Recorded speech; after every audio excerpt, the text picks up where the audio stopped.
8 नवंबर 2016 रात के ठीक 8 बजे पूरा भारत अपने अपने घरों में बैठा था। कोई खाना खा रहा था, कोई टीवी देख रहा था, कोई अपने बच्चों को सुला रहा था। और तभी टेलीविजन की स्क्रीन पर एक चेहरा आया, प्रधानमंत्री नरेंद्र मोदी का चेहरा। आवाज शांत थी, शब्द सधे हुए थे, लेकिन जो उन्होंने कहा उसने एक पल में 1.3 अरब लोगों की दुनिया पलट दी।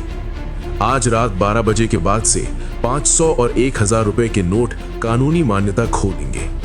बस इतना काफी था। कुछ सेकंड की खामोशी और फिर पूरे देश में जैसे एक भूचाल आया। नोटबंदी, एक शब्द जो उस रात से पहले शायद बहुत कम लोगों की जुबान पर था, लेकिन उस रात के बाद ये शब्द हर घर में, हर गली में, हर चाय की दुकान पर गूंजने लगा। सरकार ने इसे एक नाम दिया था, ऑपरेशन ग्रीन लीफ। एक ऐसा ऑपरेशन जिसे इतनी गोपनीयता से तैयार किया गया था कि खुद भारतीय रिजर्व बैंक के गवर्नर को भी महज कुछ घंटे पहले ही इसकी जानकारी मिली थी। ये था भारत के इतिहास का सबसे बड़ा आर्थिक ऑपरेशन, और ये शुरुआत थी एक ऐसी कहानी की जो आज भी पूरी तरह नहीं समझी गई। लेकिन सवाल ये है, आखिर क्यों एक लोकतांत्रिक देश ने एक रात में अपनी 86% मुद्रा को अवैध घोषित कर दिया? जवाब सीधा था, काला धन, नकली नोट और आतंकवाद की फंडिंग। सरकार का दावा था कि देश में अरबों खरबों रुपए का काला धन छुपा हुआ है, तिजोरियों में, गद्दों के नीचे, जमीन के अंदर, ऐसा पैसा जिस पर कभी कोई टैक्स नहीं दिया गया।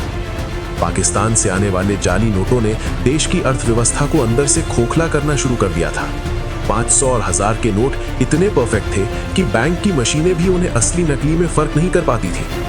और कश्मीर से लेकर देश के दूसरे हिस्सों तक आतंकवादी संगठन इन्हीं नकली नोटों से हथियार खरीद रहे थे, लोगों को बरगला रहे थे। सरकार को लगा बस अब बहुत हो गया, इस पूरे तंत्र को एक झटके में तोड़ना होगा।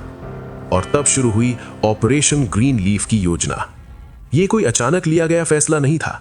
महीनों की गुप्त बैठकें चुनिंदा अधिकारियों के साथ रात के अंधेरे में। वित्त मंत्रालय के कुछ वरिष्ठ अधिकारियों ने इस योजना पर काम किया। इतनी गोपनीयता थी कि इस ऑपरेशन की फाइलें भी डिजिटल नहीं बनाई गई, सब कुछ कागज पर हाथ से लिखा हुआ। नए नोटों की छपाई के लिए रिजर्व बैंक की प्रेस में काम हफ्तों पहले शुरू हो चुका था, लेकिन काम करने वाले कर्मचारियों को भी नहीं पता था कि वो किस मकसद के लिए काम कर रहे हैं। ये था एक देश के भीतर छुपा हुआ एक ऑपरेशन, जहां सरकार अपने ही नागरिकों को चौंकाने वाली थी।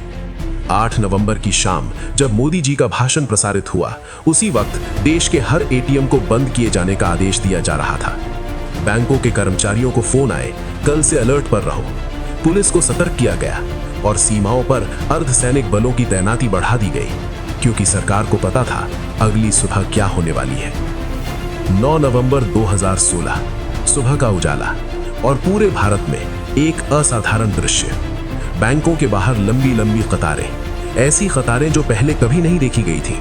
बुजुर्ग औरतें जिन्होंने जिंदगी भर की बचत घर की दीवारों में छुपाई थी, वो रो रही थी।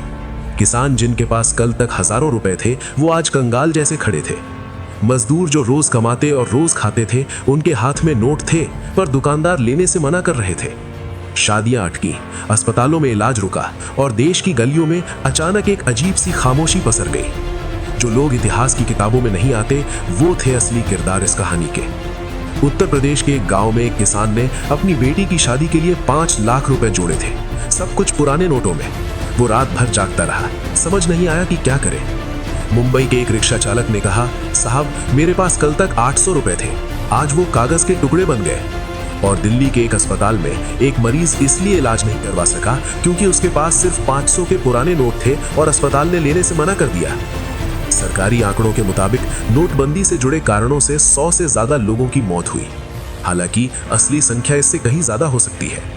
अर्थशास्त्रियों ने हिसाब लगाया, भारत की जीडीपी उस साल 1 से 2% तक गिरी। छोटे व्यापार बंद हो गए, रोजगार छिन गए। असंगठित क्षेत्र, जहां देश के 90% से ज्यादा मजदूर काम करते हैं, वहां तबाही मच गई। लेकिन सरकार ने कहा यह दर्द जरूरी था। यह एक सर्जिकल स्ट्राइक थी, काले धन पर, जाली नोटों पर और भ्रष्टाचार पर। लेकिन फिर आई वो खबर जिसने पूरे ऑपरेशन पर सवाल खड़े कर दिए। भारतीय रिजर्व बैंक की सालाना रिपोर्ट आई और उसमें लिखा था बंद किए गए 15.41 लाख करोड़ रुपए में से 15.31 लाख करोड़ रुपए बैंकों में वापस आ गए। यानी 99.3% पुराना पैसा सिस्टम में वापस आ गया। अगर इतना ज्यादा पैसा वापस आया तो काला धन कहाँ था? क्या काला धन सच में नष्ट हुआ या काले धन वालों ने कोई रास्ता निकाल लिया? ये सवाल आज भी बहस का विषय है। विशेषज्ञ आज भी दो खेमों में बटे हुए हैं। लेकिन एक चीज जो बदली, वो बदली पूरी तरह से। डिजिटल लेन देन। नोटबंदी के बाद फोन पे, गूगल पे, पेटीएम, इन सब का इस्तेमाल आसमान छू गया। यूपीआई ट्रांजैक्शन जो 2016 में लगभग शून्य थे, वो 2023 तक हर महीने 8 अरब से ज्यादा हो गए। शायद यही वो असली क्रांति थी जो नोटबंदी के पीछे छुपी थी। एक कैशलेस इंडिया का सपना जो धीरे धीरे हकीकत बन रहा था। राजनीति में भी नोटबंदी ने गहरे निशान छोड़े। विपक्ष ने इसे आर्थिक तानाशाही कहा। पूर्व प्रधानमंत्री मनमोहन सिंह, जो खुद एक अर्थशास्त्री हैं, उन्होंने संसद में कहा, ये एक संगठित लूट है, कानूनी डकैती है। लेकिन 2017 के उत्तर प्रदेश चुनाव में बीजेपी ने 403 में से 312 सीटें जीती। जनता ने अपना फैसला दे दिया था, या शायद जनता के पास और कोई रास्ता नहीं था। 2023 में सुप्रीम कोर्ट ने नोटबंदी को संवैधानिक करार दिया। 5 जजों की बेंच ने 4-1 के बहुमत से कहा, सरकार का यह फैसला कानून के दायरे में था। लेकिन असहमत जज ने लिखा, इस फैसले की प्रक्रिया में गंभीर खामियां थी। यानी अदालत ने फैसले को जायज माना, लेकिन सवाल खत्म नहीं हुए।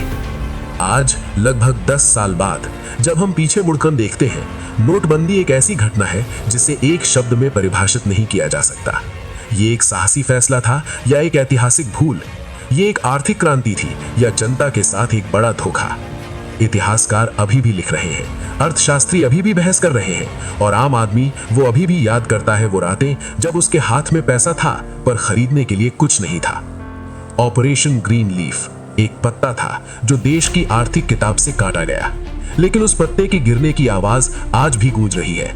हर उस गली में जहां एटीएम की लाइनें लगी थीं, हर उस घर में जहां किसी बुजुर्ग ने अपनी जिंदगी भर की बचत एक रात में बेकार होते देखी, और हर उस मोबाइल स्क्रीन पर जहां आज करोड़ों भारतीय बिना नोट छुए लेन देन करते हैं। नोटबंदी ने भारत को बदला, ये सच है, लेकिन किसकी कीमत पर? यह सवाल अभी बाकी है।